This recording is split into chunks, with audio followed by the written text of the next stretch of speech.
Hey guys, tonight we begin with something that should have destroyed the world. A story about unlimited power, infinite desire, and the one rule that kept reality from unraveling completely. We're diving into what would have happened if Aladdin never stopped making wishes. If that lamp had no limits, no restrictions, no magical fine print to save us from ourselves. So before you get comfortable, take a moment to like the video and subscribe, but only if you genuinely enjoy what I do here. And let me know in the comments where you're tuning in from and what time it is for you. It's always fascinating to see who's joining us from around the world. Now dim the lights, maybe turn on a fan for that soft background hum, and let's ease into tonight's journey together. Picture this. You're Aladdin, street rat turned prince, and you've just discovered something that changes everything. The genie never said 3 wishes and done. He never mentioned any limits at all. That golden rule, the one restriction that saved the world from chaos, simply doesn't exist. You rub the lamp, and instead of hearing about cosmic limitations, you hear 5 beautiful words.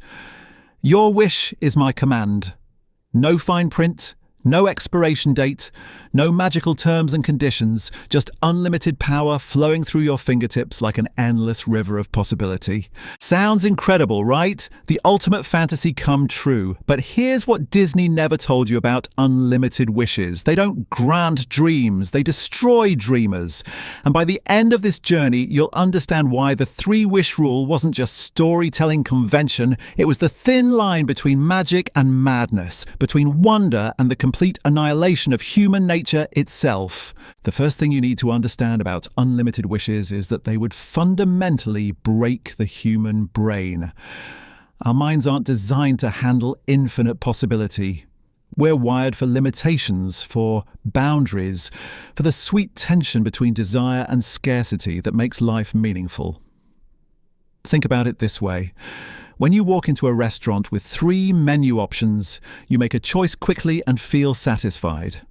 When you walk into a restaurant with 300 options, you experience what psychologists call decision paralysis. Your brain simply shuts down. Now imagine that restaurant has infinite options. Not just every dish ever created, but every dish that could ever be imagined. Every flavor combination, every texture, every impossible culinary dream made real with a single wish. Sounds amazing until you realize you'd spend eternity standing there, unable to choose, your mind fracturing under the weight of endless possibility. But let's say Aladdin pushes through that initial paralysis. Let's say he starts making wishes. Small ones at first, just like in the movie. Food when he's hungry, a soft bed when he's tired, clean clothes that fit properly, simple human needs fulfilled with supernatural ease. And for a while, it feels like paradise. Every discomfort erased with a whisper. Every want satisfied before it even fully forms in his consciousness. The psychological research on power tells us something disturbing. Having control over our environment doesn't just change our circumstances, it changes our brains, neurologically, physiologically, fundamentally. People with power show persistently lower levels of stress hormones because daily pressures simply evaporate. When you can wish away any problem, your brain stops producing the chemical responses that keep you grounded in reality. You begin to float, detached from the human experience that shaped you. Within weeks, Aladdin would stop feeling gratitude. Why be thankful for food when it materializes instantly? Why appreciate shelter when palaces spring from sand at your command? Gratitude requires the memory of lack, the understanding that good things can be lost. But when you can replace anything instantly, nothing has value.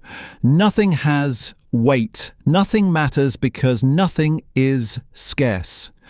The ancient storytellers who created the 3-wish framework understood something profound about human psychology.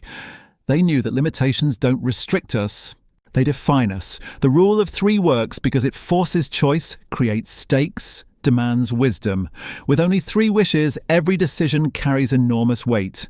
You must choose between saving your life and saving your love, between power and freedom, between having everything and being someone worth having everything. But unlimited wishes eliminate choice entirely. Why choose between wealth and health when you can have both? Why pick one love when you can wish for a dozen? Why settle for being a prince when you can be a god? The framework that makes us human, the constant navigation between competing desires, simply collapses. Let's follow Aladdin deeper into his transformation. By month 2 of unlimited wishing, he's moved beyond personal needs. And he's wished for Jasmine's love, but not just her love. Her complete devotion, her inability to imagine life without him. He's wished for his friend's loyalty, but not earned loyalty. Magical, unbreakable bonds that turn free-willed humans into devoted puppets. He tells himself these are acts of love, but they're acts of possession, the ultimate expression of power over others. The research on corruption shows us that power doesn't change good people into bad people. It amplifies whatever was already there. If you're naturally empathetic, power can make you incredibly generous and protective. But if you have even a trace of selfishness, of need for control, of fear about being abandoned, power will magnify those traits until they consume everything else about you. Aladdin starts small with his control wishes, just making sure Jasmine never feels sad, just ensuring his father figure, the genie, never wants to leave him, just creating circumstances where everyone around him is perfectly happy, perfectly safe, perfectly his. He's not trying to hurt anyone. He's trying to create a world where no one ever hurts again. But pain and loss aren't bugs in the human system. They're features. They're what teach us empathy, wisdom, the value of joy. By removing all suffering from his inner circle, Aladdin removes their humanity. Jasmine becomes a beautiful shell, incapable of growth because growth requires struggle. The genie becomes an eternal companion, but one who can never challenge Aladdin's choices because disagreement has been wished away. His friends become cheerful automatons, programmed for perpetual happiness but stripped of the complexity that made them real. And Aladdin tells himself, this is love. This is protection. This is what any good person would do with unlimited power. But he's created a dollhouse, not a life. A perfect, static, lifeless replica of the relationships he once treasured. The psychological mechanisms behind this transformation are well documented. When humans gain significant power over others, their brains literally change. The neural pathways responsible for empathy begin to atrophy. The regions that process other people's emotions become less active. It's not that powerful people choose to stop caring about others. Their brains physically lose the ability to fully recognize others as complete human beings rather than objects to be managed. This is why absolute power corrupts absolutely. It's not a moral failing, it's a neurological inevitability. The human brain simply cannot maintain full empathy while exercising godlike control over other people's lives. The two states of consciousness are incompatible. But Aladdin's transformation is just beginning, because unlimited wishes don't just corrupt relationships, they corrupt reality itself. After months of small-scale world-building, Aladdin starts to think bigger. Why should anyone anywhere ever suffer? Why should disease exist when he can wish it away? Why should natural disasters kill innocent people when he has the power to stop them? So he begins rewriting the laws of nature. He wishes away cancer, then aging, then death itself. He wishes away poverty by creating infinite resources. He wishes away war by making all humans incapable of violence. He wishes away sadness, fear, anger, and pain. Every negative emotion, every difficult experience, every challenging aspect of human existence gets edited out of reality like scenes from a movie. And for a moment he thinks he's created paradise. A world where everyone lives forever in perfect health, perfect happiness, perfect harmony. A world where every human need is met, every desire fulfilled, every possible source of suffering eliminated.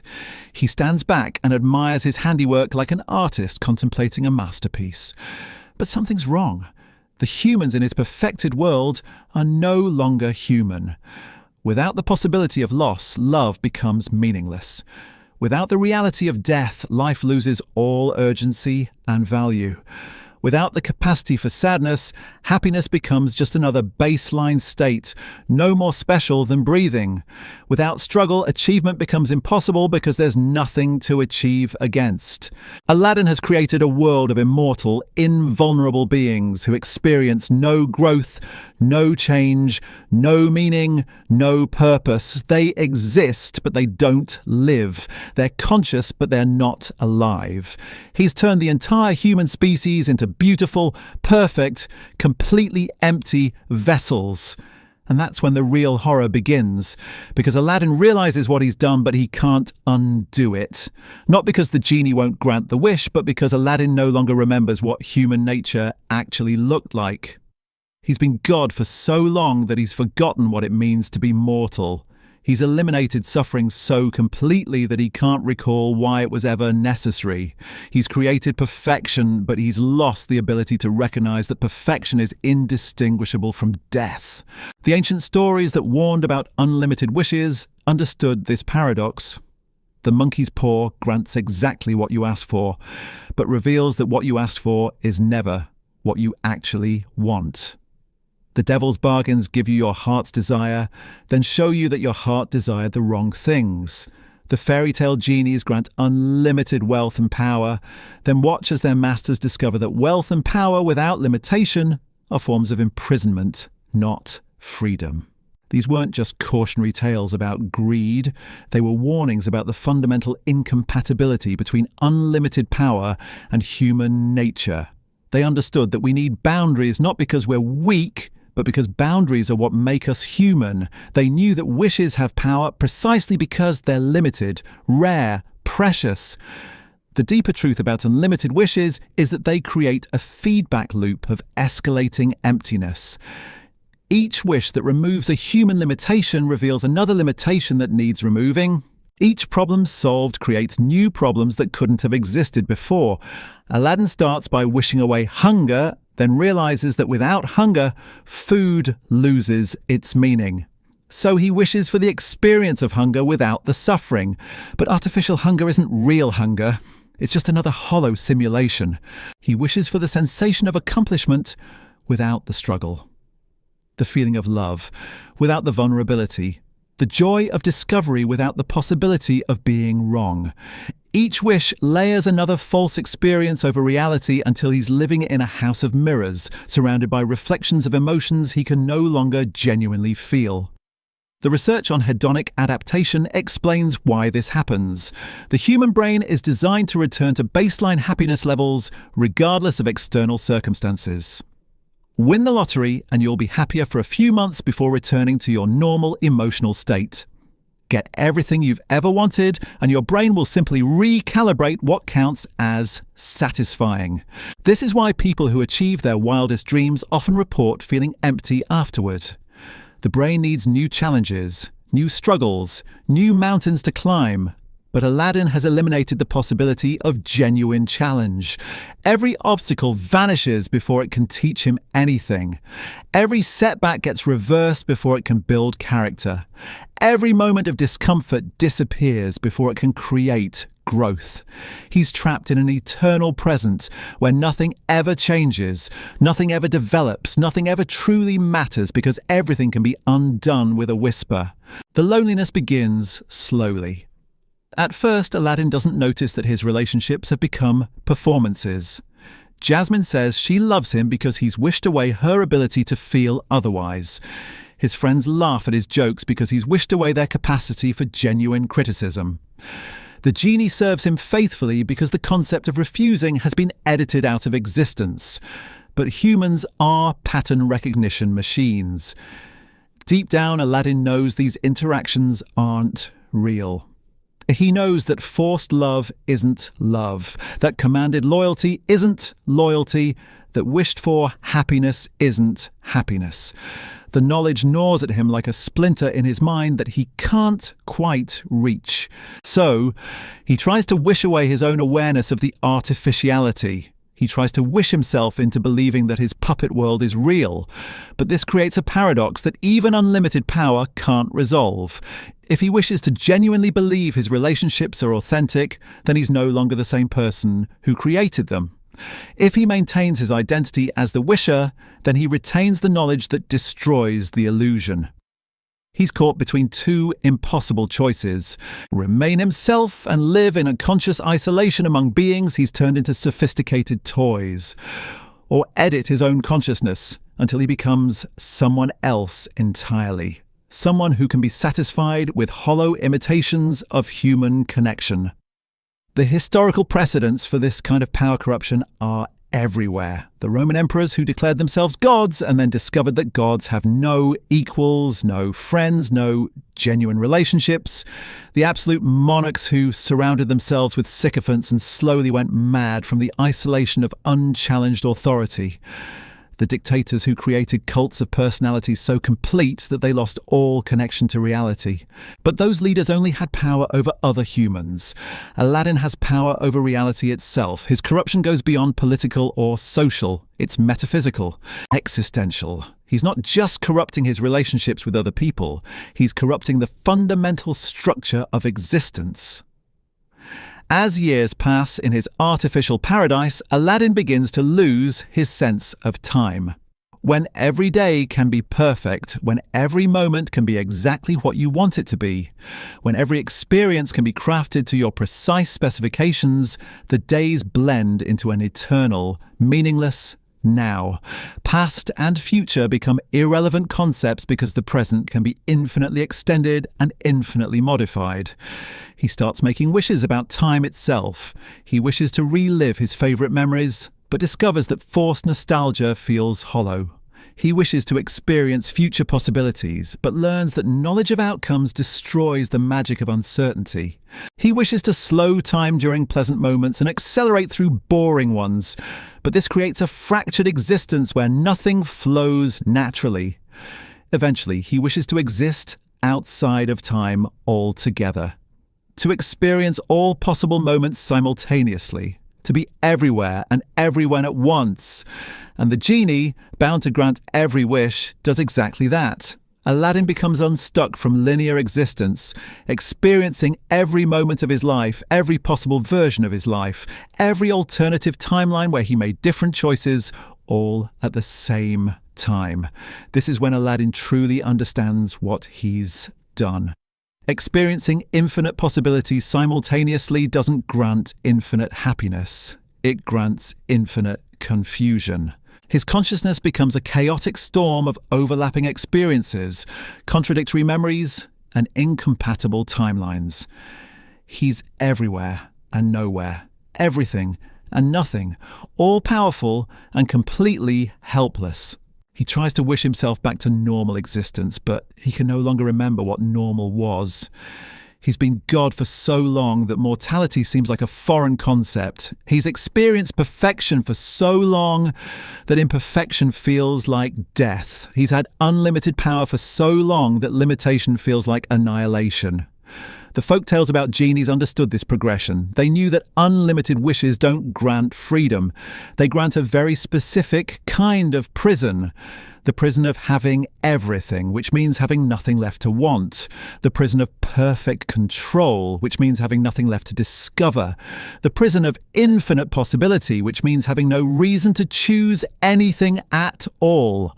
In Arabic folklore, genies weren't originally wish granters. They were spirits of smokeless fire, beings of pure desire and chaos.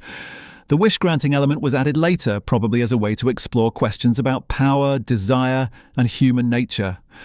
But even in those later stories, the genies themselves were often portrayed as prisoners, bound to lamps or bottles, forced to serve masters they often despised. The parallel isn't accidental. Unlimited power makes both the wielder and the wielded into prisoners. The genie is trapped by its obligation to grant wishes. The wisher is trapped by having all wishes granted. Both become slaves to a system that promises freedom but delivers only another form of bondage. Aladdin discovers this truth too late. He's become his own genie, trapped in a lamp of his own making. The lamp is reality itself, bent and twisted according to his will, until it no longer resembles anything recognizable as life. He's the master and the servant, the wisher and the wish granter, the creator and the prisoner of his own perfect world. And in his moments of fractured clarity, when the chaos of infinite experience briefly resolves into something resembling thought, Aladdin understands the final devastating irony. The only wish that could save him is the one wish he can never make. The wish to have never found the lamp in the first place. Because that wish would unmake everything he's become, everything he's done, everyone he's affected. It would require erasing his own existence as the wisher, which means there would be no one left to make the wish. It's the ultimate paradox of unlimited power. The only way to escape it is to never have had it, but having it makes it impossible to never have had it. This is the moment where Aladdin's story takes its darkest turn. Because when you've broken reality itself, when you've twisted existence beyond recognition, there's still one more frontier to corrupt. Consciousness itself, the very experience of being aware, of thinking, of existing as a mind in a universe that no longer makes sense. Aladdin begins to wish for experiences that consciousness was never meant to have. He wishes to feel every emotion simultaneously: joy and sorrow, love and hatred, peace and terror, all layering over each other in impossible combinations. He wishes to think every thought that has ever been thought, to know every fact that has ever been known, to understand every mystery that has ever puzzled the human mind. The genie grants these wishes because the genie must. And Aladdin's mind, designed to process one stream of consciousness, suddenly becomes a repository for infinite streams. He experiences the thoughts of every person who has ever lived, the emotions of every creature that has ever felt, the sensations of every being that has ever existed. His individual identity dissolves into an ocean of collective experience. But here's the thing about consciousness that even unlimited power cannot overcome. Awareness requires a point of view. Understanding requires a perspective. Experience requires someone to experience it. When you try to be everyone, you become no one. When you try to know everything, you understand nothing. When you try to feel all emotions, you feel none of them authentically. Aladdin becomes a living paradox, omniscient but confused, all-powerful but paralyzed, present everywhere but existing nowhere. He has achieved the ultimate dream of unlimited power and discovered that the dream is indistinguishable from the ultimate nightmare. The ancient philosophers understood this trap. They wrote about the danger of pursuing absolute knowledge, absolute power, absolute anything. Plato's allegory of the cave warned about the disorientation that comes from seeing too much reality too quickly. Buddhist teachings spoke of the suffering inherent in unlimited desire. Even the Greek gods in their myths were portrayed as miserable despite their immense power, constantly bored, constantly scheming, constantly searching for meaning in lives that had no limitations to give them shape. But those were just stories, just warnings, just theoretical explorations of impossible scenarios. Aladdin's situation is the lived reality of those warnings. He's not reading about the corruption of unlimited power. He's experiencing it, breathing it, drowning in it. As his individual consciousness fragments across infinite possibilities, Aladdin makes one final series of wishes, desperate attempts to recapture something resembling coherent existence. He wishes to forget everything he's learned, but forgetting requires memory, and his memory has become infinite and non-linear. He wishes to return to ignorance. But ignorance requires the absence of knowledge, and he has wished himself into knowing everything simultaneously. He wishes to be surprised, but surprise requires uncertainty, and he has made everything certain. He wishes to be challenged, but challenge requires limitation, and he has eliminated all boundaries. He wishes to struggle, but struggle requires the possibility of failure, and he has made himself incapable of failing at anything. Each wish reveals another aspect of human experience that he's destroyed. Wonder requires mystery. Achievement requires effort. Love requires choice. Growth requires change. Meaning requires mortality. He has systematically eliminated every condition necessary for a fulfilling existence while pursuing the ultimate fulfillment. The neuroscience of this transformation would be fascinating if it weren't so horrifying. The human brain has specific regions responsible for maintaining a coherent sense of self. Neural networks that create the illusion of being a single, continuous consciousness moving through time. But Aladdin's wishes have overloaded these systems beyond any possible capacity. His brain tries to process infinite sensory input, infinite emotional states, infinite streams of thought. The neural pathways that once gave him identity become highways carrying impossible traffic loads. The electrical patterns that once created his personality become chaotic storms of activity that mean nothing and everything simultaneously. If you could scan Aladdin's brain in this state, you'd see every region firing at maximum capacity all the time. The areas responsible for vision processing infinite visual input. The emotional centers experiencing every possible feeling.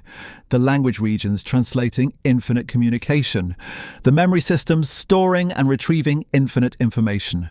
It's a neurological catastrophe disguised as ultimate achievement.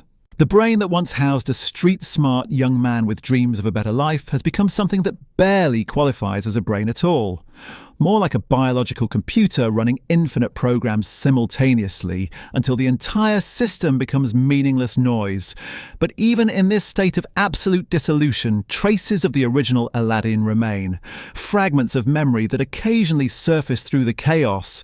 Brief moments where the storm of infinite experience clears enough for him to remember who he used to be. And in those moments, he experiences something he hasn't felt since the first few wishes. Genuine emotion. Not the artificial emotions he's wished into existence. Not the manufactured feelings designed to fill specific psychological needs. But real, authentic human emotion. Grief for what he's lost. Regret for what he's done. Longing for what he can never have again. The simple, mortal experience of being a single person with a single perspective, living a single life. These moments of clarity are torture because they show him exactly what unlimited wishes have cost. They're brief windows into the humanity he traded away for the power to have everything, and they reveal the ultimate irony of his situation. The only experiences he truly values now are the ones he can no longer authentically have. Limitation, uncertainty, genuine surprise, earned accomplishment, chosen love. But the moments pass quickly. The storm of infinite experience crashes back over his consciousness, drowning out the fragments of his original self. He becomes once again the living embodiment of every possibility, which means he's the authentic embodiment of none of them. The folklore traditions that created genie stories understood this progression because they understood human nature. They knew that our deepest desires often contain the seeds of our destruction. They knew that getting exactly what we think we want usually reveals that we wanted the wrong things. They knew that the human condition is defined not by what we can have, but by what we cannot have. The three-wish limitation wasn't arbitrary. It was a recognition that humans need boundaries to remain human. That choice requires scarcity. That meaning requires limitation. That love requires the possibility of loss. That achievement requires the possibility of failure. That wonder requires mystery. Unlimited wishes don't eliminate human suffering. They eliminate humanity itself. They don't solve the problems of existence. They dissolve existence into something that can no longer have problems because it can no longer have anything at all. In his final moments of coherent thought before his consciousness disperses completely into the infinite possibilities he's created, Aladdin understands something profound about the nature of happiness, satisfaction, and human fulfillment. These states of being don't come from having unlimited options. They come from making meaningful choices within limited options. The happiest moments of his original life weren't when he had everything he wanted. They were when he had to choose between things he wanted, when he had to work for what he desired, when he had to sacrifice one good thing to achieve another good thing, when love was rare enough to be precious, when food was scarce enough to be delicious, when safety was uncertain enough to be cherished. The psychological research confirms what the ancient stories intuited. Human beings are not designed for unlimited anything. We're designed for navigating limitations creatively, for finding meaning within constraints, for building identity through the choices we make when we can't have everything. The hedonic treadmill ensures that any level of satisfaction becomes the new baseline. The paradox of choice shows that too many options create paralysis rather than freedom. The neuroscience of decision-making reveals that our brains literally cannot process infinite possibilities without breaking down. Unlimited wishes aren't the ultimate gift. They're the ultimate curse. They promise to solve every problem by creating one unsolvable problem. The problem of having nothing left to solve, nothing left to strive for, nothing left to choose between, nothing left to be. As Aladdin's individual consciousness finally dissolves completely into the infinite chaos he's created, his last coherent thought is a wish he cannot make, a wish to go back to the moment before he found the lamp, to be hungry again, to be uncertain again, to be mortal again, to be human again.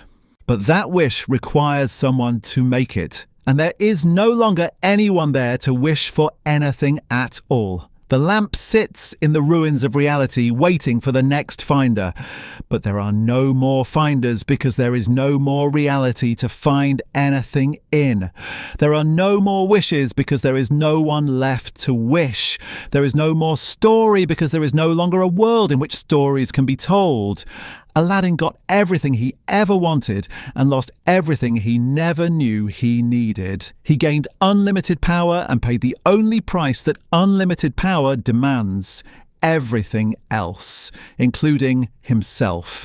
The ancient wisdom encoded in fairy tales, folk stories, and myths wasn't primitive superstition. It was sophisticated understanding of human psychology wrapped in accessible narratives.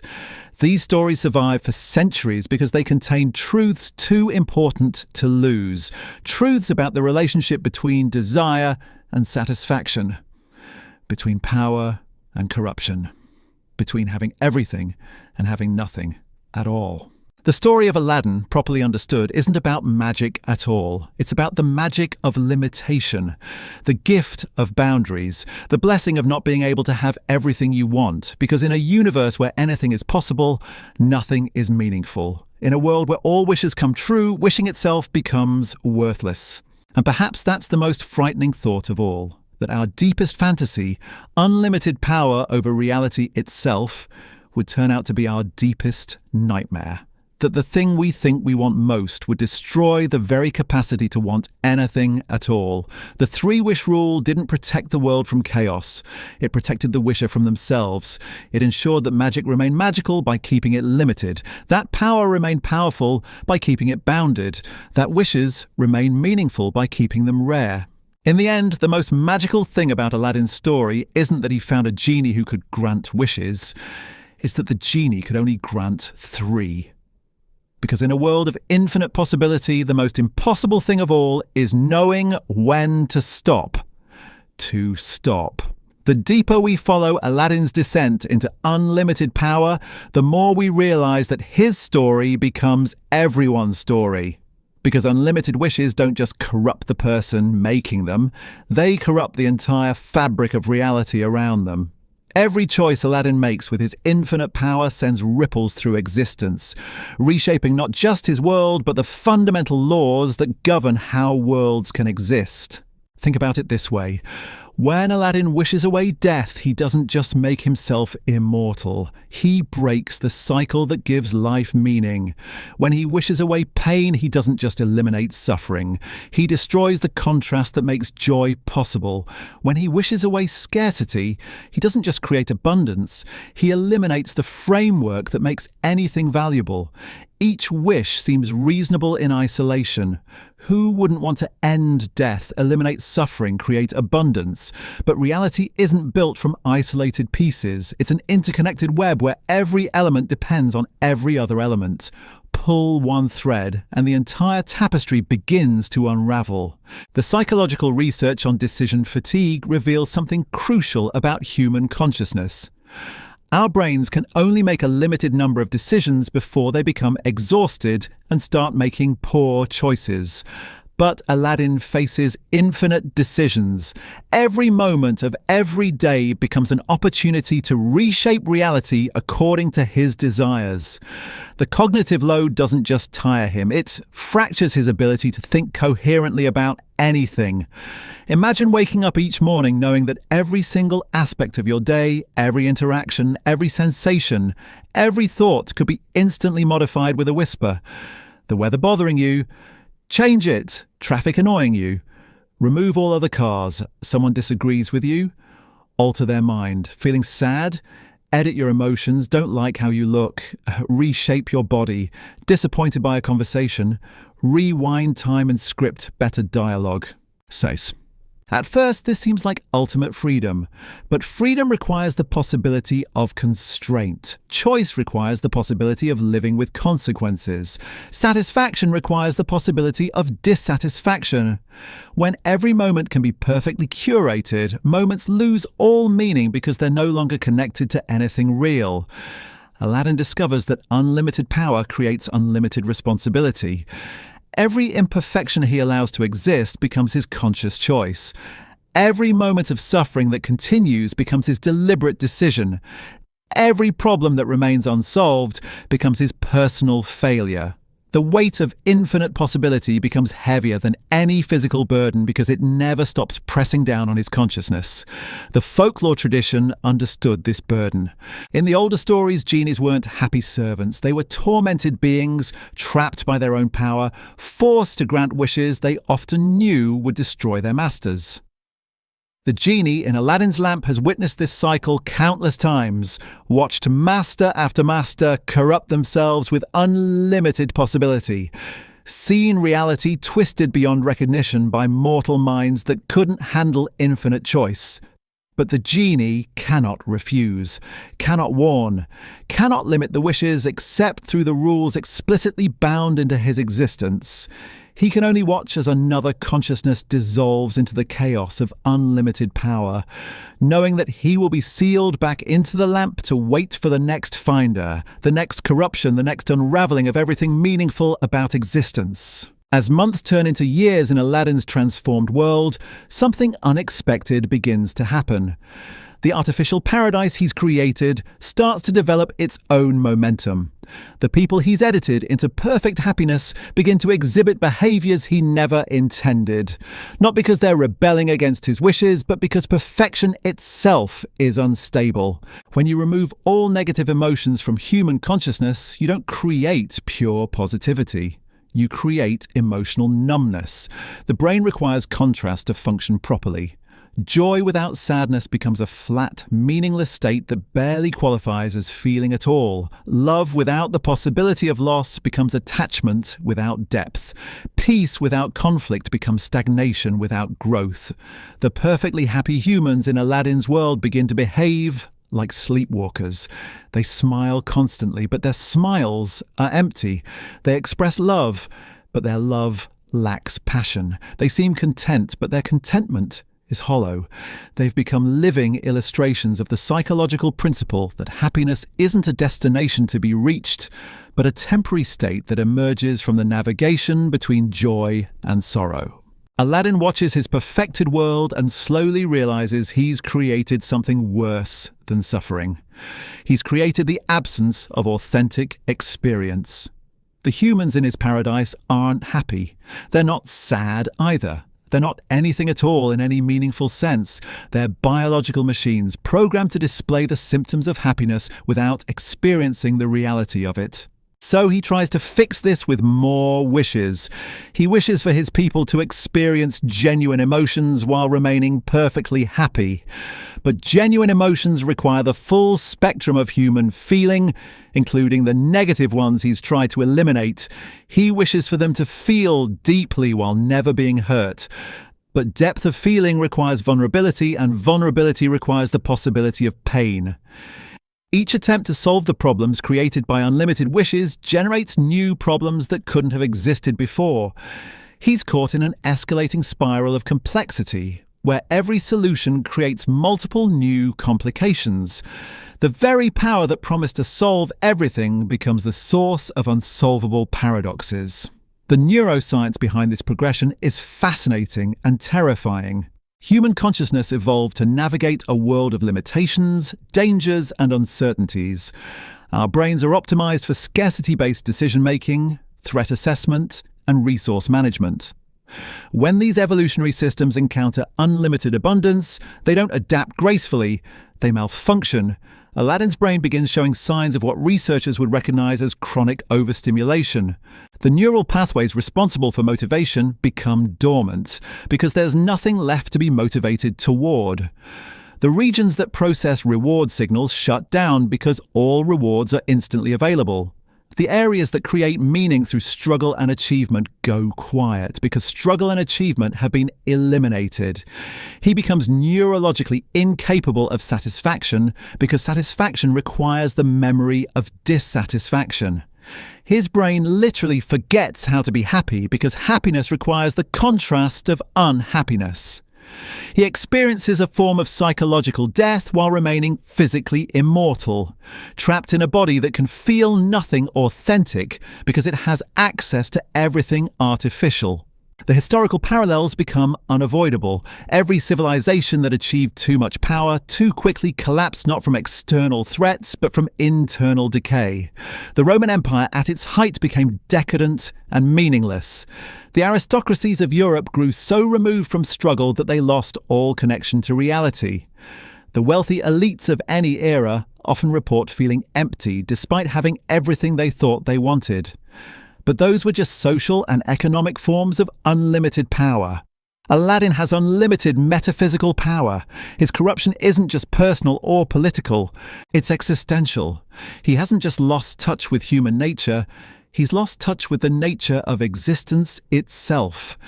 As years blur into decades in his timeless paradise, Aladdin begins to understand the ultimate horror of his situation.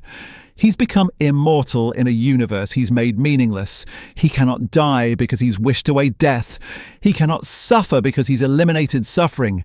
He cannot grow because he's achieved perfection. He cannot change because he's fulfilled every possibility. He exists in an eternal present moment that stretches infinitely in all directions. No past to learn from because he's edited out all mistakes. No future to anticipate because all futures are immediately available.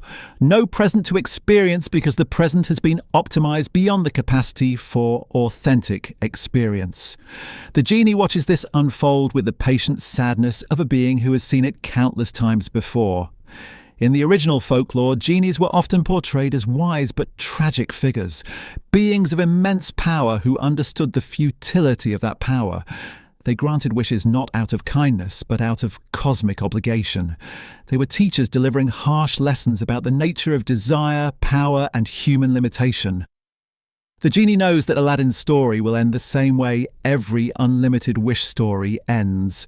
Not with happiness or satisfaction, but with the complete dissolution of everything that made the wisher human. Not with triumph over limitation, but with the discovery that limitation is what creates the possibility of triumph.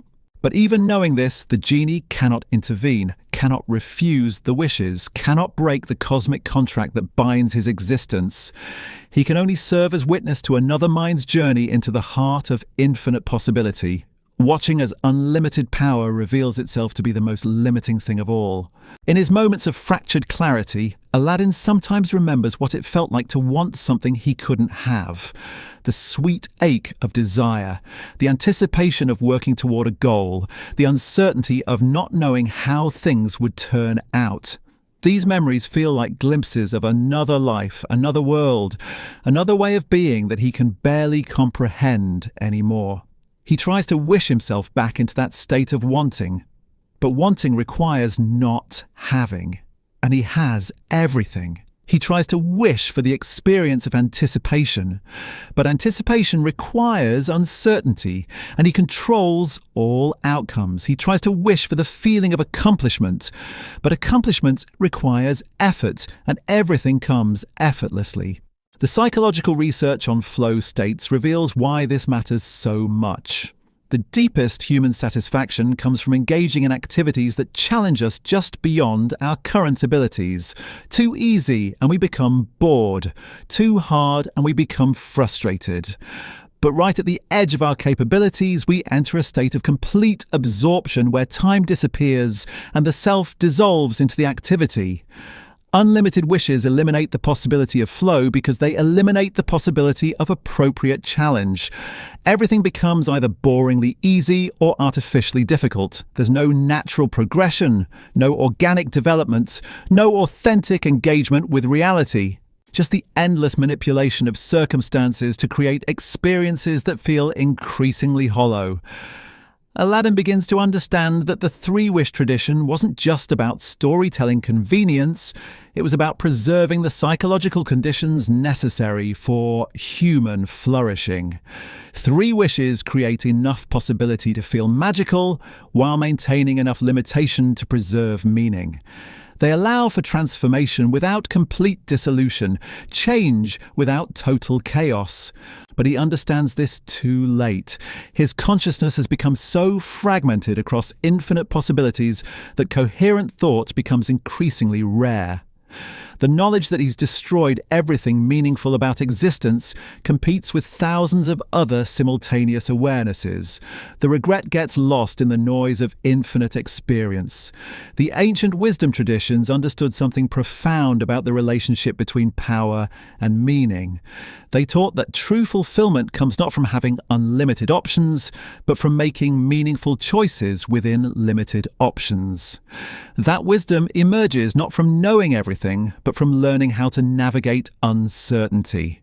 That strength develops not from never facing obstacles, but from overcoming challenges that test your capabilities.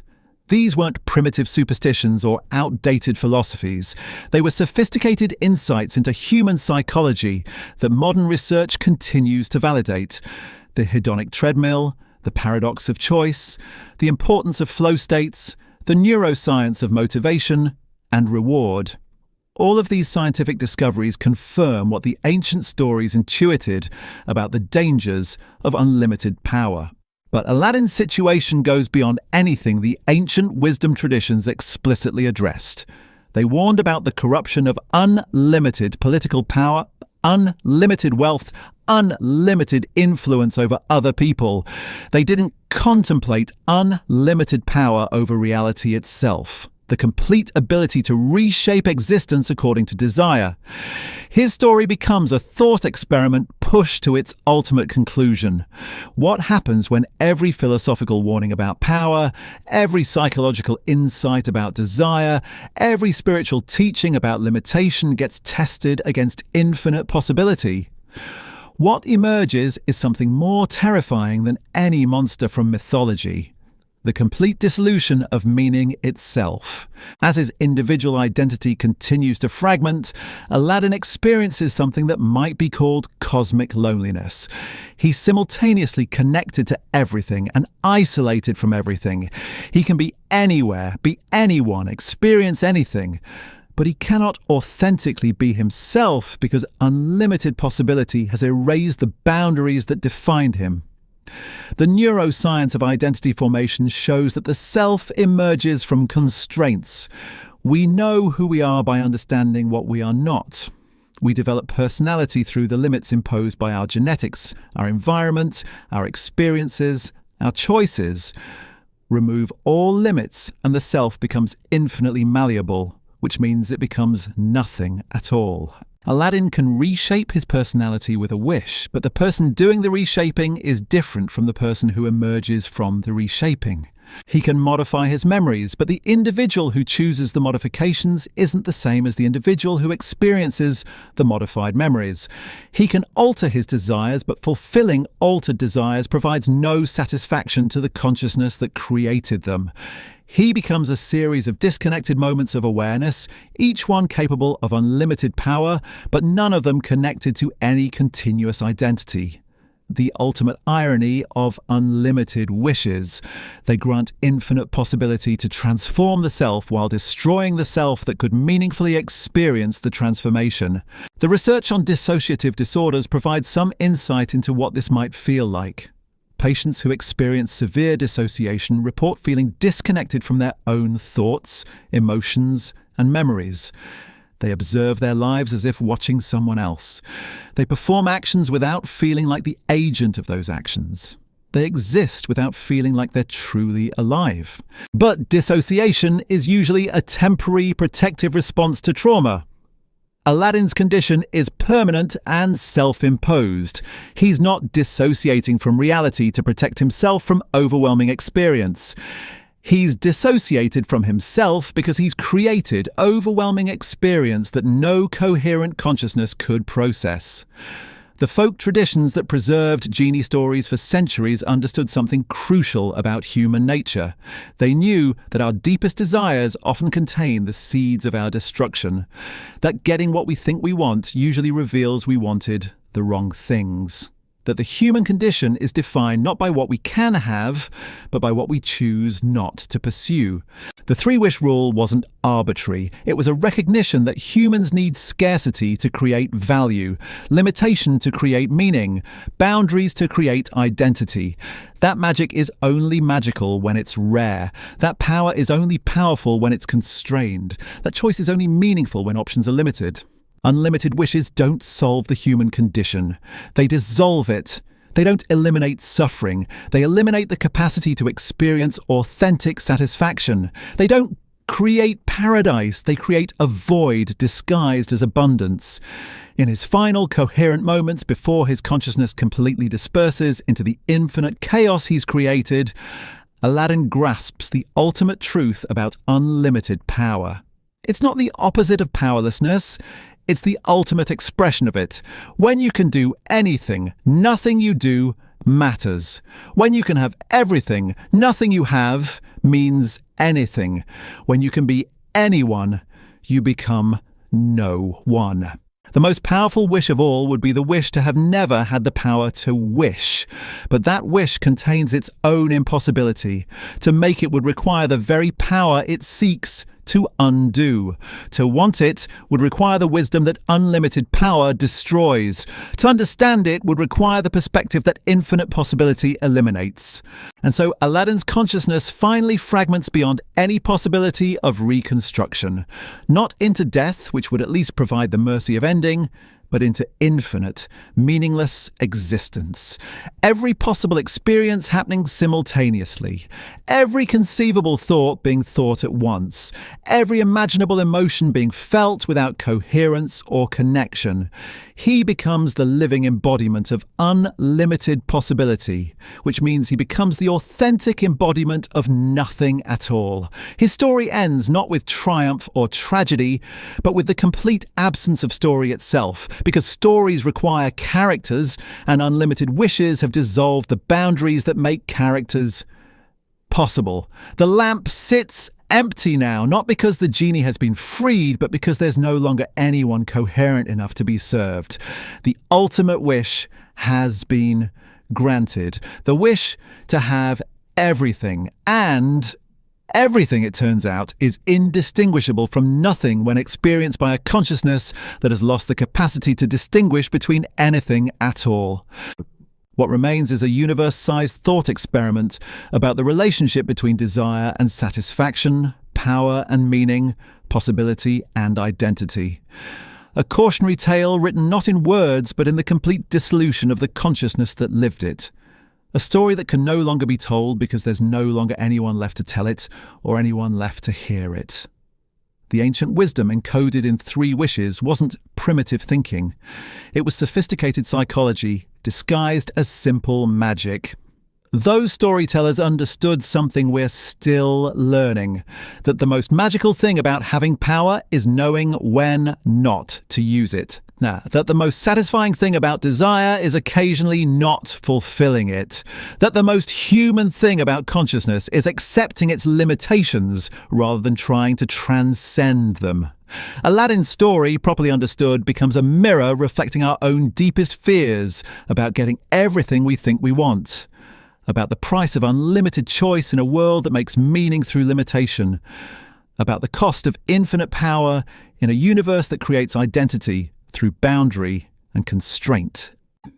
And perhaps that's the most unsettling realization of all, that the fantasy we think represents ultimate freedom unlimited wishes would actually represent ultimate imprisonment, that the dream of having everything would turn out to be the nightmare of being nothing.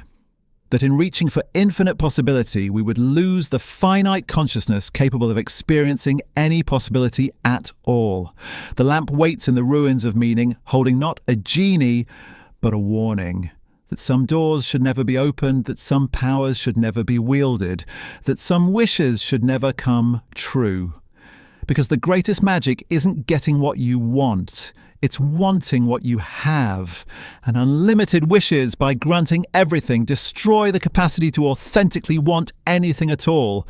The ancient traditions speak of circles within circles, patterns that repeat across cultures and centuries. When you study the folklore of wish-granting entities, a disturbing consistency emerges. The stories don't vary much from civilization to civilization.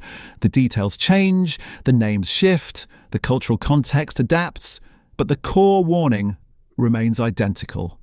Unlimited power destroys the wielder, not sometimes, always. In the mountains of Tibet, monks tell stories of prayer wheels that grant infinite requests. In the forests of northern Europe, shamans speak of spirits who offer endless boons.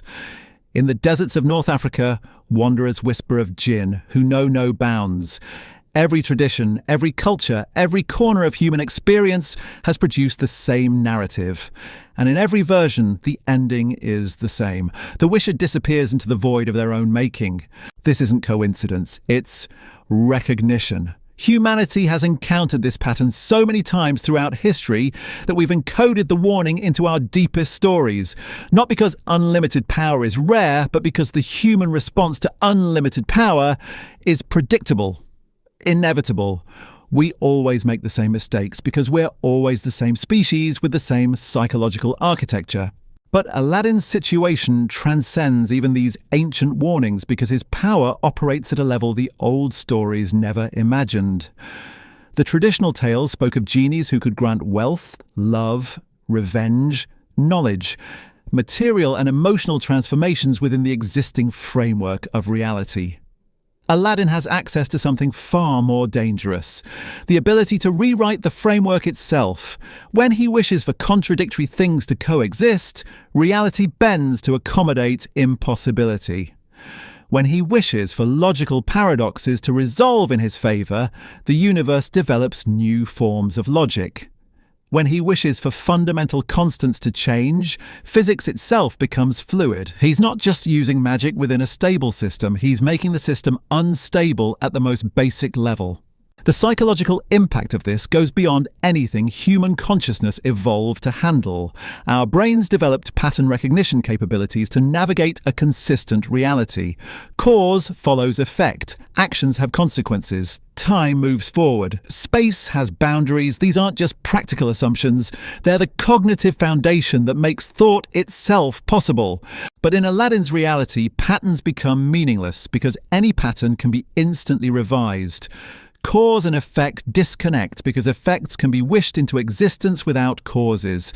Time becomes fluid because past and future can be modified at will. Space becomes infinite because distance and proximity lose all meaning. His mind, still fundamentally human despite all his modifications, tries desperately to process this chaos. The result is something beyond madness. Madness implies the breakdown of a functional system. This is the breakdown of the system that makes functionality possible in the first place. Neuroscientists studying extreme meditation states have observed something called ego dissolution. Advanced practitioners report experiencing consciousness without a sense of individual self. They describe awareness that exists without boundaries, knowledge without a knower, experience without an experiencer. These states can be profoundly meaningful and transformative when they're temporary and chosen. But Aladdin's condition resembles a permanent, involuntary version of this dissolution. Consciousness without coherent identity, awareness without consistent perspective, experience without the psychological structure necessary to create meaning from experience. It's enlightenment stripped of wisdom, transcendence without understanding, unity without the individual consciousness capable of appreciating unity.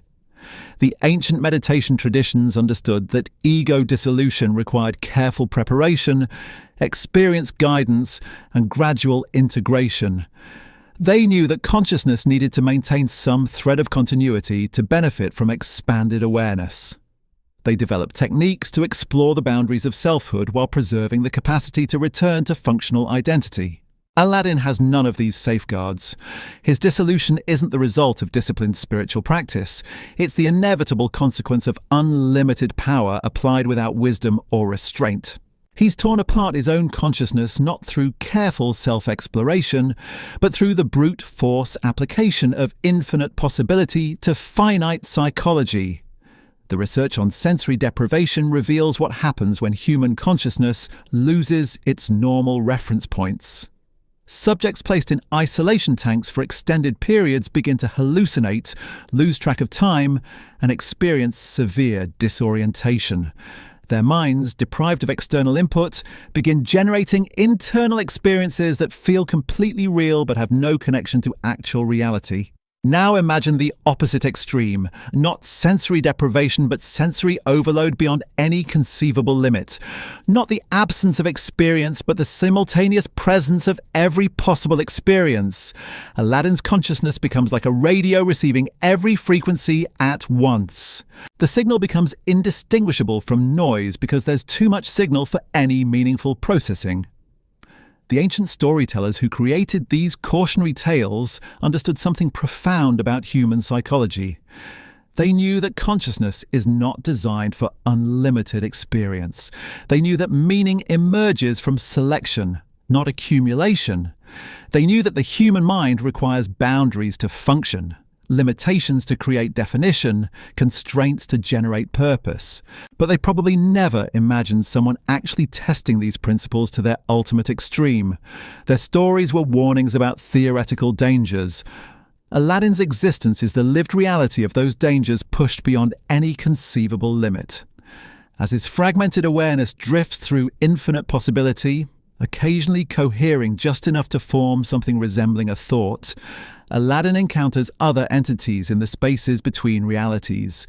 Beings that might once have been human, consciousness that might once have been coherent, the remnants of other wishers who found other lamps, made other bargains, walked other paths to the same destination. These encounters don't provide comfort or companionship. How could they? Communication requires shared reference points, common frameworks for understanding. But each of these dissolved consciousnesses exists in its own reality, shaped by its own infinite wishes, following its own logic that contradicts every other logic. They pass through each other like ghosts, aware of presence but incapable of connection. Each one the sole inhabitant of a universe it has wished into incomprehensibility. Each one absolutely alone in the infinite crowd of its own making. The folklore traditions never spoke of this aspect of unlimited power. The loneliness that transcends any normal understanding of isolation. When you can create any companion you desire, companionship becomes meaningless. When you can design any conversation you want to have, dialogue loses all authenticity. When you can craft any relationship you think you need, connection becomes impossible. Aladdin discovers that consciousness requires resistance to maintain its shape. Just as a river needs banks to flow, awareness needs boundaries to remain coherent. Without limitations to push against, consciousness disperses like water poured onto sand. Without challenges to overcome, identity dissolves like salt mixed into ocean. The neuroscience of habit formation shows why this matters. Our brains create stable patterns of thought and behavior through repetition and reinforcement. These patterns become the neural pathways that define our personality, our preferences, our fundamental sense of self.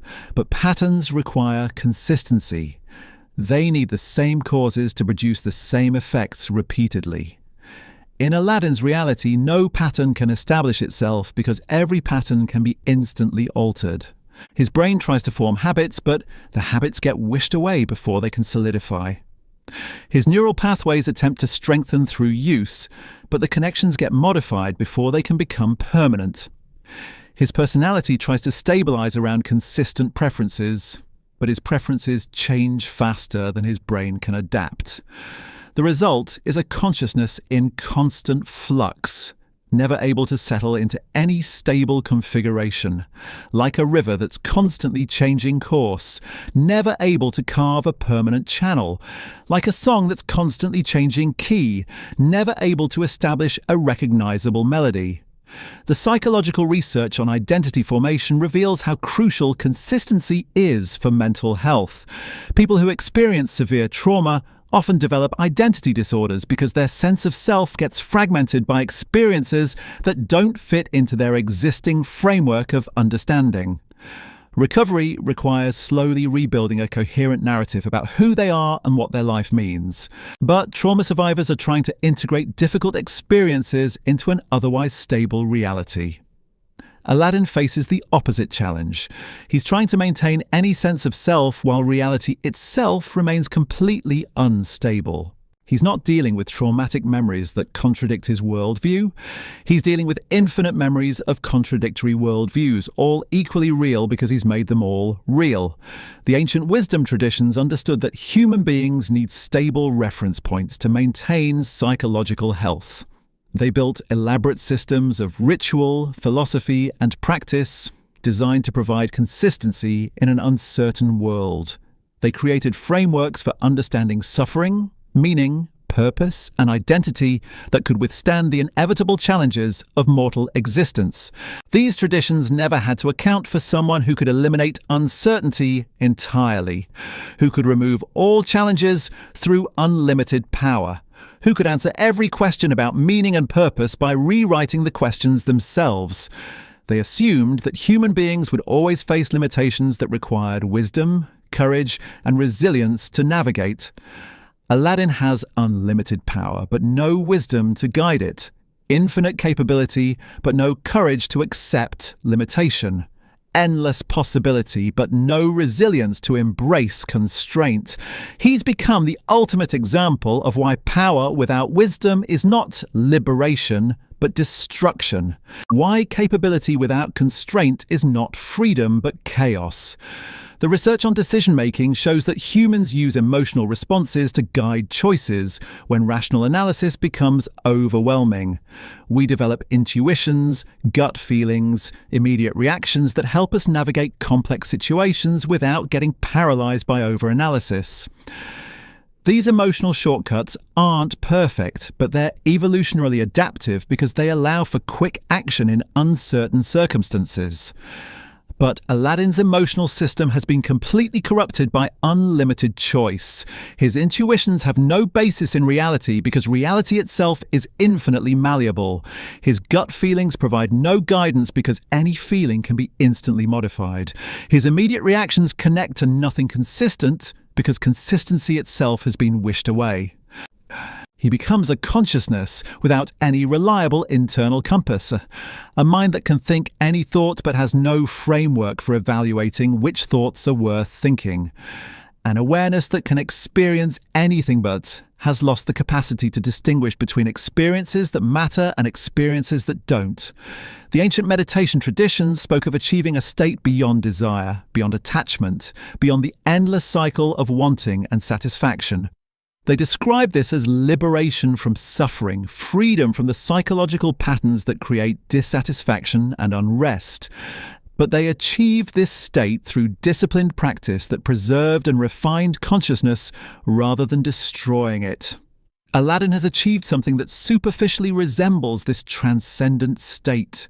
He exists beyond ordinary desire because he can fulfill any desire instantly. He's beyond attachment because he can create and destroy any object of attachment at will. He's beyond the cycle of wanting and satisfaction because the cycle itself has become meaningless in a reality where all wants are immediately satisfied. But this isn't liberation. It's annihilation disguised as transcendence. He hasn't overcome the limitations of human consciousness. He's destroyed the consciousness that could experience limitation. He hasn't achieved freedom from desire. He's eliminated the capacity to authentically desire anything at all. The folk traditions that preserved these stories understood the difference between transcending limitation and destroying the consciousness that experiences limitation. They knew that wisdom involves working with constraints rather than eliminating them. They recognized that growth requires engaging with difficulty rather than wishing difficulty away. The three-wish framework preserved this wisdom by creating artificial scarcity within magical abundance. It forced even supernatural power to operate within meaningful limits. It ensured that magic remained a tool for growth rather than a substitute for growth.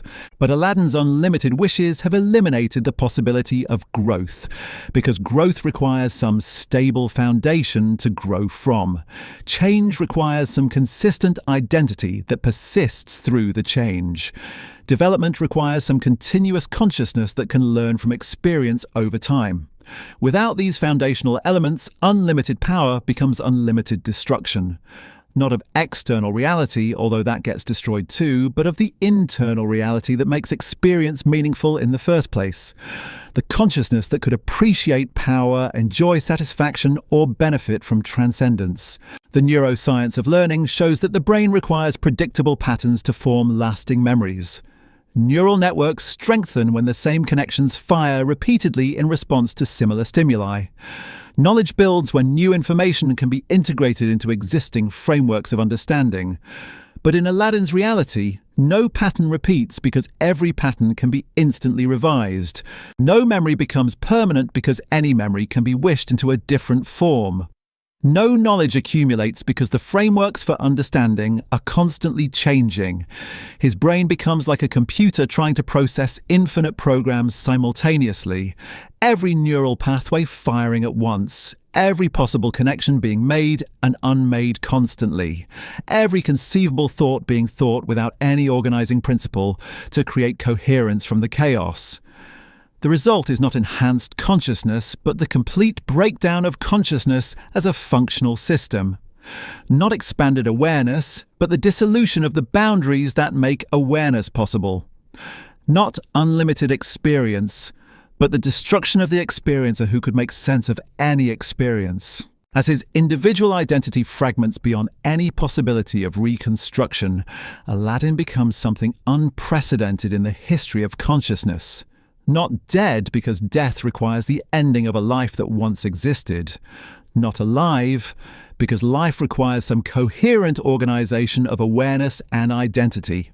Not conscious because consciousness requires some consistent perspective. Not unconscious because unconsciousness implies the temporary absence of awareness that could potentially return. He becomes a new category of existence entirely. Infinite awareness without identity. Boundless experience without experiencer. Unlimited possibility without anyone coherent enough to realize any particular possibility. The living embodiment of everything and nothing simultaneously. The ancient stories that warned about unlimited wishes never contemplated this final destination because it transcends the categories that make storytelling possible. Stories require characters, and characters require consistent identity. They require cause and effect. And cause and effect requires temporal sequence. They require meaning, and meaning requires some framework for distinguishing between what matters and what doesn't. Aladdin's existence has moved beyond the possibility of narrative because narrative requires the very limitations that unlimited power destroys. His story cannot be told because there's no longer a coherent protagonist to follow, no consistent reality to serve as setting, no meaningful sequence of events to provide plot. What remains is something that might be called meta-story. The story of what happens when storytelling itself becomes impossible. The narrative of how unlimited power eliminates the conditions necessary for narrative. The tale of how infinite possibility destroys the consciousness capable of appreciating any particular possibility. This meta-story serves as the ultimate cautionary tale because it reveals the logical endpoint of the human desire for unlimited control. It shows where the fantasy of having everything leads when pushed to its absolute conclusion. It demonstrates why the ancient wisdom traditions were right to warn that some powers are too dangerous for mortal consciousness to wield. The lamp sits in the void that was once reality, holding not a genie now, but a question that cannot be answered because there's no longer anyone coherent enough to understand what the question means. A warning that cannot be heard because there's no longer anyone present to hear warnings. A lesson that cannot be learned because there's no longer anyone capable of learning. And perhaps that's the most profound horror of unlimited wishes. Not that they corrupt the wisher, although they do. Not that they destroy reality, although they do. But that they eliminate the very possibility of learning from the experience. They create a form of destruction so complete that it cannot serve as a warning to others because it eliminates the consciousness that could comprehend warnings. Aladdin's story ends not with death or tragedy or even meaninglessness. It ends with the dissolution of the categories that make endings possible. The ultimate wish has been granted, the wish for infinite possibility. And infinite possibility, experienced without limitation, reveals itself to be indistinguishable from the complete absence of possibility. The lamp waits in the ruins of consciousness itself. Not for the next finder, because finding requires a consciousness coherent enough to recognize what it has found. Not for the next wisher, because wishing requires an identity stable enough to maintain desires over time. But simply waits, holding within its confines the ultimate proof that some doors should never be opened, some powers should never be wielded, some dreams should never come true. Because the greatest magic isn't getting what you want, it's maintaining the consciousness capable of wanting anything at all. And unlimited wishes, by granting everything, destroy the very awareness that could appreciate having anything. The final irony of infinite power. It provides unlimited access to everything while eliminating the consciousness that could meaningfully access anything. In the end, Aladdin achieved immortality, omnipotence, and infinite possibility. And in achieving everything, he became nothing. Not metaphorically, not symbolically, but literally nothing. A void in the shape of consciousness. An absence that was once presence. A question mark where a human being used to exist. And the lamp waits, patient as stone. Holding within its brass confines the ultimate truth about unlimited power. That the most powerful wish of all would be the wisdom never to make any wishes at all. The real nightmare begins when Aladdin realizes he can't even trust his own memories anymore. Because when you have unlimited wishes, every experience becomes suspect. Did that beautiful sunset actually happen? Or did he wish it into existence? Was that moment of genuine laughter from Jasmine real, or did he unconsciously alter her emotional state? Has he ever experienced anything authentic since finding the lamp? Or has every single memory been corrupted by his subconscious desires, reshaping reality around him? This is where unlimited power reveals its most insidious trap. Not just that it destroys meaning, but that it destroys the ability to recognize when meaning has been destroyed. Aladdin begins to question whether any of his experiences since finding the lamp were genuine. Maybe he wished for the perfect reunion with his father without realizing it. Maybe he unconsciously altered every conversation to go exactly as he wanted. Maybe his entire emotional life has become a carefully crafted fiction, scripted by his own subconscious desires. The psychological research on false memory syndrome shows how easily human consciousness can convince itself that manufactured experiences are real. Our brains are constantly editing and revising our recollections, filling in gaps with plausible details, adjusting narratives to fit our current understanding. But at least in normal reality, there are external constraints on this process. Other people remember things differently. Physical evidence contradicts our recollections. The world itself provides a check against our mind's tendency towards self-deception. But Aladdin exists in a reality where his subconscious wishes can literally rewrite the past, where his unconscious desires can alter other people's memories to match his own, where physical evidence can be modified retroactively to support whatever narrative feels most comfortable. He's trapped in a hall of mirrors where every reflection might be a lie. He's told himself so convincingly that he's forgotten it's a lie. The ancient philosophers understood this danger when they warned about the corruption of absolute power. They weren't just concerned about tyrants oppressing their subjects. They worried about rulers who became so isolated from truth that they lost the ability to distinguish between reality and their own projections. Kings who surrounded themselves with yes-men until they genuinely believed their own propaganda. Emperors who lived in such artificial bubbles that they forgot what authentic human experience felt like. But those historical examples pale beside Aladdin's situation. Those rulers were only insulated from social and political truth. Aladdin is insulated from metaphysical truth. He doesn't just live in an echo chamber of human flattery. He lives in an echo chamber of reality itself, where the universe constantly rearranges itself to confirm his expectations and fulfill his desires. Every interaction becomes a performance where he can never be certain whether the other person's responses are genuine or wished into existence. Every emotion he feels might be authentic, or might be a modified version of what he unconsciously thought he should feel. Every moment of beauty or meaning might be real or might be a carefully crafted illusion designed by his own subconscious to provide exactly the experience he needed at that moment. The neuroscience of decision-making reveals how much our choices depend on prediction and memory. We make decisions based on our recollection of how similar choices worked out in the past and our ability to predict likely consequences in the future. But Aladdin's past has been constantly revised and his future is infinitely malleable. He has no reliable basis for making any decision because he can't trust either his memories or his predictions. This creates a form of psychological paralysis that goes beyond normal decision fatigue. He's not just overwhelmed by having too many options, he's unable to evaluate any option because the criteria for evaluation keep changing retroactively. He can't learn from experience because his experiences might not have actually happened. He can't plan for the future because any plan can be instantly modified by unconscious wishes. The folktales about wish-granting entities often featured protagonists who discovered that their wishes had been granted in unexpected ways. The classic example is wishing for wealth and receiving it through the death of a loved one whose life insurance pays out. These stories taught that even when you get exactly what you ask for, you might not want what you actually receive. But Aladdin faces a more subtle version of this problem. He's not just dealing with wishes that backfire in obvious ways.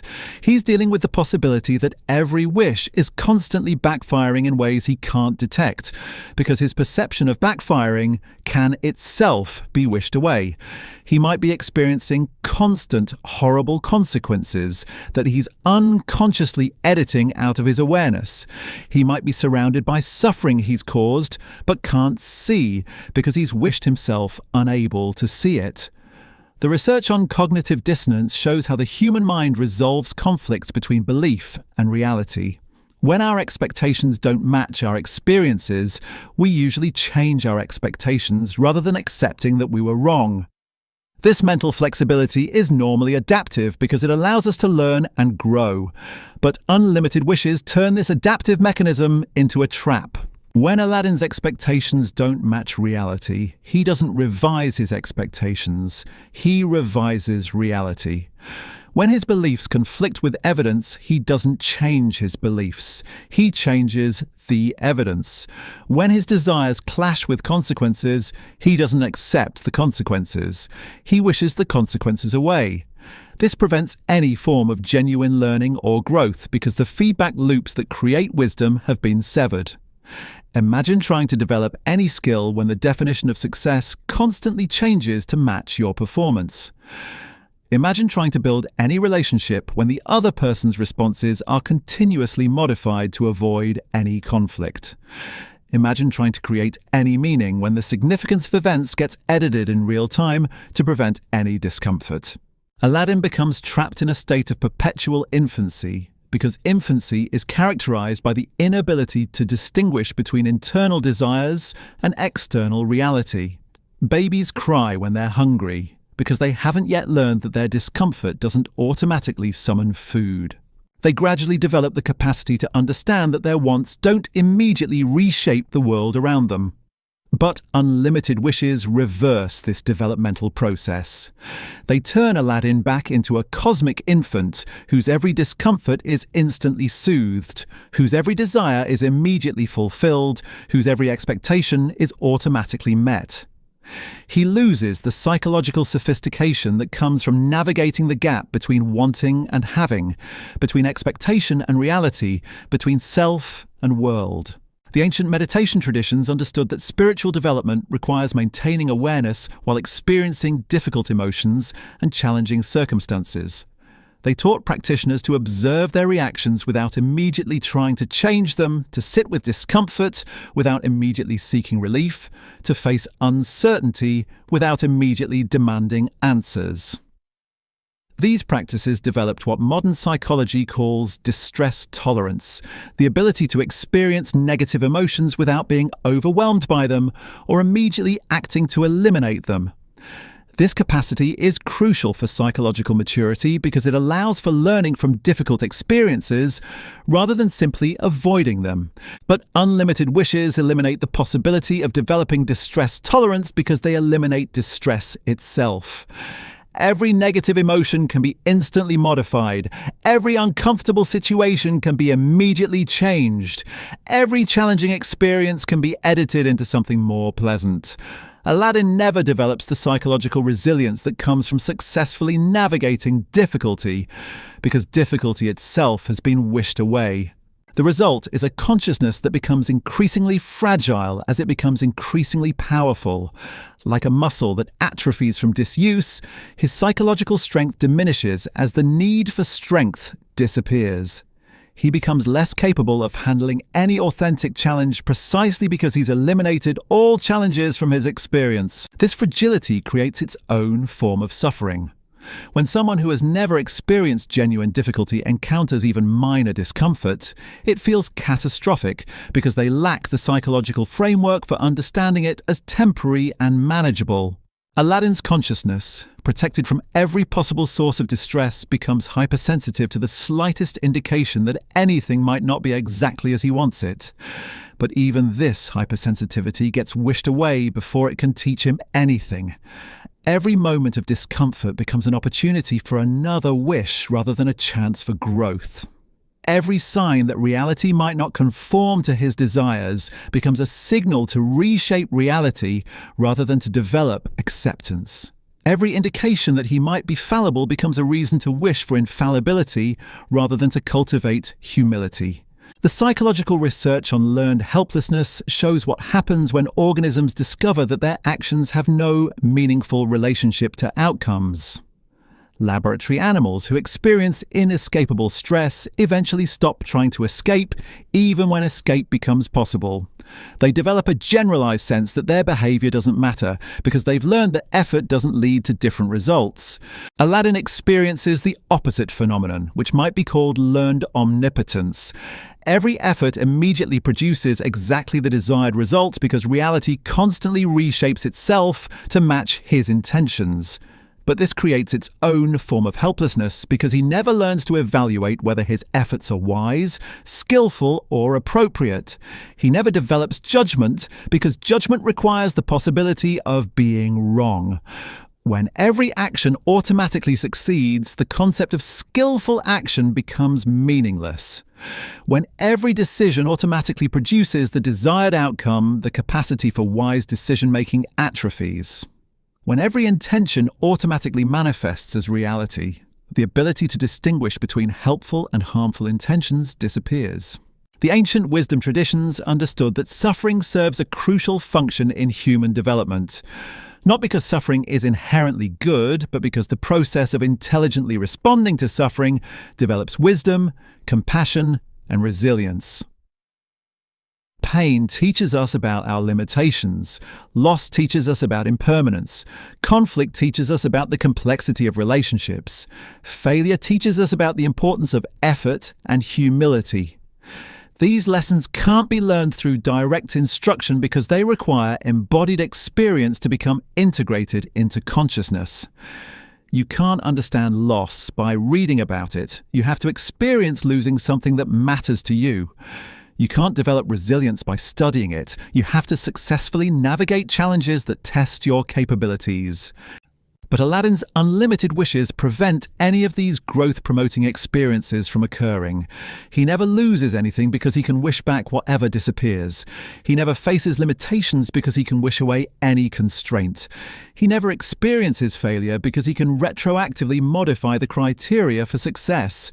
The result is a consciousness that remains forever adolescent in its understanding of life, relationships, and meaning. He has infinite power, but the emotional intelligence of someone who has never been forced to develop beyond the most primitive forms of desire: satisfaction. This adolescent omnipotence creates its own peculiar form of loneliness. Mature relationships require the ability to empathize with others who have different perspectives, needs, and limitations. But Aladdin has lost the capacity for genuine empathy because he's never had to navigate his own limitations or develop patience with his own growth process. When you can instantly modify anyone's behavior to match your preferences, you never learn to appreciate the complexity and autonomy of other conscious beings. When you can eliminate any conflict through supernatural intervention, you never develop the skills necessary for authentic intimacy. When you can wish yourself into any emotional state, you never learn to understand your own psychological patterns.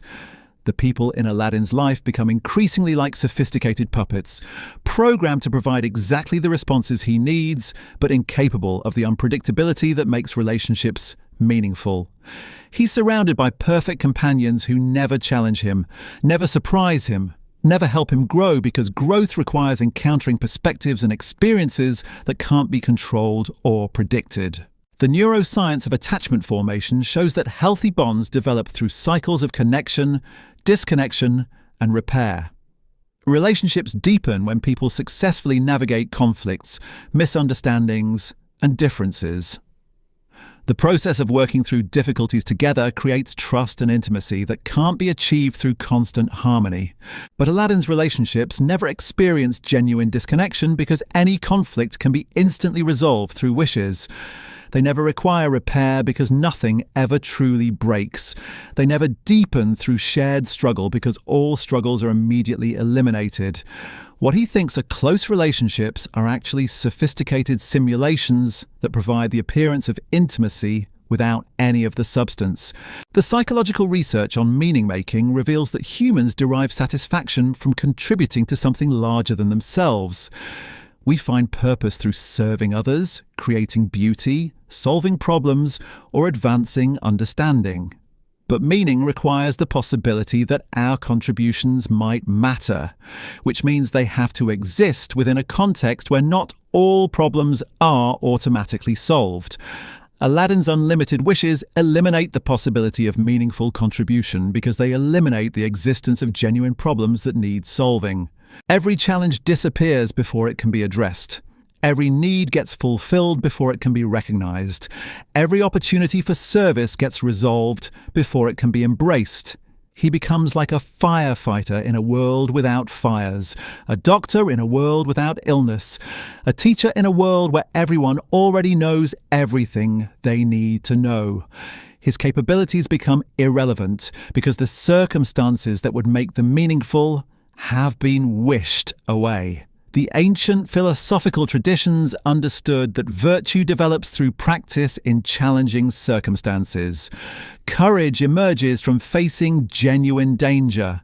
Compassion grows through encountering real suffering. Wisdom accumulates through making difficult decisions with incomplete information. Justice develops through navigating complex moral situations where different values conflict. But unlimited wishes eliminate the circumstances that allow virtues to develop because they eliminate the existence of genuine challenges. There's no opportunity for courage when all dangers can be instantly removed. There's no chance to develop compassion when all suffering can be immediately eliminated. There's no possibility of wisdom when all decisions can be retroactively corrected. Aladdin becomes trapped in a state of moral infancy where questions of right and wrong become irrelevant because the consequences of any action can be instantly modified. He never develops ethical sophistication because ethics requires grappling with situations where different goods conflict or where actions have unavoidable negative consequences. The research on moral development shows that children progress through predictable stages of ethical reasoning as they encounter increasingly complex social situations. They learn to consider multiple perspectives, understand long-term consequences, and navigate competing obligations. But this development requires exposure to genuine moral dilemmas where easy answers don't exist. Unlimited wishes prevent moral development by ensuring that easy answers always exist. Every ethical conflict can be resolved by wishing away the circumstances that created the conflict. Every moral dilemma can be dissolved by modifying reality so that all options lead to positive outcomes. Every question of right and wrong becomes meaningless because wrong can always be instantly corrected. This moral stagnation creates its own form of suffering as Aladdin gradually realizes that his actions carry no weight because they exist in a context where actions don't have lasting consequences. He's become like an actor in a play where the script constantly changes to ensure that every choice leads to a happy ending. The existential philosophers understood that meaning emerges partly from the weight of our choices, the knowledge that our decisions matter because they can't be undone. They recognized that responsibility requires the possibility of irreversible consequences, that growth requires the ability to make mistakes we have to live with. But Aladdin's existence has become weightless in the most literal sense. Nothing he does carries any lasting significance because anything he does can be immediately undone. He can't take responsibility for his actions because responsibility implies consequences, and consequences can always be wished away. The ancient stories about wish-granting entities were attempts to explore these deep questions about choice, consequence, and meaning in symbolic form. They understood that the human condition is defined not by what we can control, but by how we respond to what we cannot control. They recognized that dignity comes from facing limitations with grace rather than from eliminating limitations entirely. The three-wish rule preserved the possibility of meaningful choice by maintaining scarcity within abundance. It ensured that magic remained a tool for growth rather than a replacement for the human experience of growth. It protected the psychological conditions necessary for developing wisdom, virtue, and authentic relationships. But Aladdin's unlimited wishes have eliminated these protective constraints, revealing what happens when supernatural power operates without any boundaries at all. His story becomes a thought experiment about the logical endpoint of the human desire for total control over circumstances, relationships, and reality itself. Or what emerges is something more terrifying than any monster from mythology, because it's more plausible than traditional supernatural threats. The complete dissolution of everything that makes existence meaningful, accomplished not through external evil, but through the fulfillment of our deepest fantasies about power and control. Aladdin's consciousness becomes a cautionary tale about the relationship between limitation and meaning, constraint and growth, difficulty and development. A living demonstration that the things we think we want most might be the very things that would destroy our capacity to want anything at all. The lamp waits in the void where meaning used to exist, holding within its brass confines not a genie anymore, but a question that encompasses all questions about power, desire, and human nature. A warning written in the language of dissolution itself, comprehensible only to those wise enough never to test its truth. And perhaps that's the ultimate lesson hidden in the ancient stories about unlimited wishes. That the greatest magic isn't the power to reshape reality according to our desires. It's the wisdom to understand that our desires, unconstrained by reality, would reshape us into something that could no longer be called human. The most profound supernatural ability isn't omnipotence, it's the capacity to remain fully conscious while accepting the limitations that make consciousness possible. To stay awake while embracing the boundaries that create identity. To remain human while wielding whatever power we're given responsibly. Because in the end, the question isn't what would happen if we had unlimited wishes. The question is whether we would still be ourselves after we got them. And Aladdin's story suggests that the answer is no. That unlimited power doesn't liberate the self. It dissolves the self into something that can no longer recognize what liberation would even mean. The ancient wisdom encoded in 3 wishes wasn't primitive thinking about magical limitations. It was sophisticated psychology disguised as supernatural constraint. A recognition that consciousness itself is the most magical thing of all, and that preserving consciousness requires preserving the very limitations that consciousness naturally rebels against. 3 wishes, no more, no less.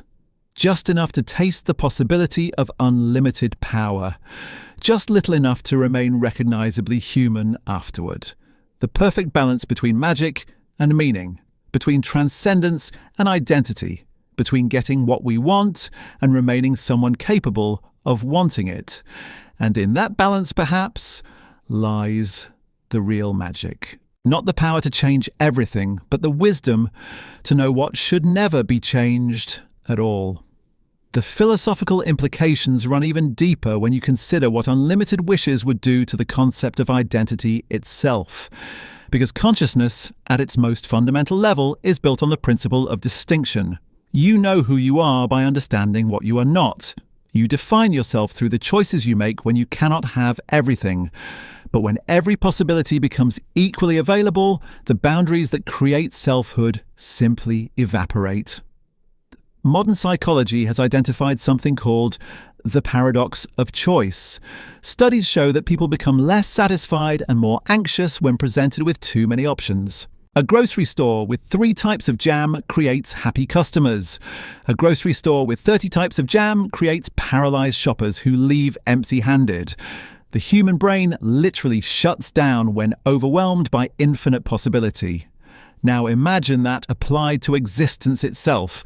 Every personality trait becomes optional. Every memory becomes editable. Every relationship becomes infinitely malleable. Every aspect of your fundamental nature becomes a choice you must consciously make every moment. The cognitive load doesn't just create decision fatigue, it destroys the unconscious processes that normally maintain a coherent sense of self. Aladdin begins to experience what researchers call continuous partial identity. He's simultaneously every version of himself he's ever wished to be. The confident prince, the humble street rat, the wise ruler, the carefree youth. But these identities contradict each other so fundamentally that they cannot coexist in a single consciousness. He becomes a walking committee of incompatible selves, each one equally real, each one equally artificial. The neuroscience research on dissociative identity disorder provides a glimpse into what this might feel like. Patients report feeling like observers of their own lives, watching themselves perform actions without feeling like the agent of those actions. They describe awareness without ownership, consciousness without control, existence without authentic experience. But those cases involve trauma-induced fragmentation of a previously unified self. Aladdin's condition is self-induced multiplication of unlimited selves. He hasn't been broken apart by overwhelming experience. He's been expanded beyond the capacity of any single consciousness to contain all the possibilities he's created. The ancient meditation traditions spoke of achieving unity consciousness, the experience of recognizing the fundamental interconnectedness of all existence. Advanced practitioners reported feeling their individual boundaries dissolve into universal awareness, but they achieved this state through disciplined practice that preserved their capacity to return to functional individuality when needed. Aladdin has achieved something that resembles unity consciousness through brute force rather than wisdom. He's connected to everything because he's wished himself into being everything. But this isn't transcendent awareness. It's the collapse of awareness into chaos. He hasn't expanded beyond the ego. He's exploded the ego beyond any possibility of coherence. The research on peak experiences shows that meaningful transcendent states require what psychologists call integration. The expanded awareness needs to be processed, understood, and incorporated into daily life gradually. People who have profound spiritual experiences without proper integration often struggle with psychological instability, grandiosity or complete disconnection from ordinary reality. But Aladdin's transcendence is happening continuously without any opportunity for integration. Every moment brings new infinite experiences that overwhelm his capacity to process previous infinite experiences. He's trapped in an eternal peak experience that has lost all meaning, because peaks require valleys to give them definition. The folklore traditions understood something crucial about the relationship between transcendence and limitation. They knew that spiritual growth required maintaining some connection to human experience, even while expanding beyond normal human boundaries. They recognized that wisdom involved learning to navigate between different levels of consciousness rather than abandoning ordinary consciousness entirely. The shamanic traditions developed elaborate techniques for journeying between normal and expanded states of awareness while preserving the ability to function in both. They understood that power comes not from permanently existing in extraordinary states, but from being able to access those states when appropriate, while remaining grounded in everyday reality. So maybe that's the real lesson hiding in every lamp, every cautionary tale, every ancient warning about unlimited power.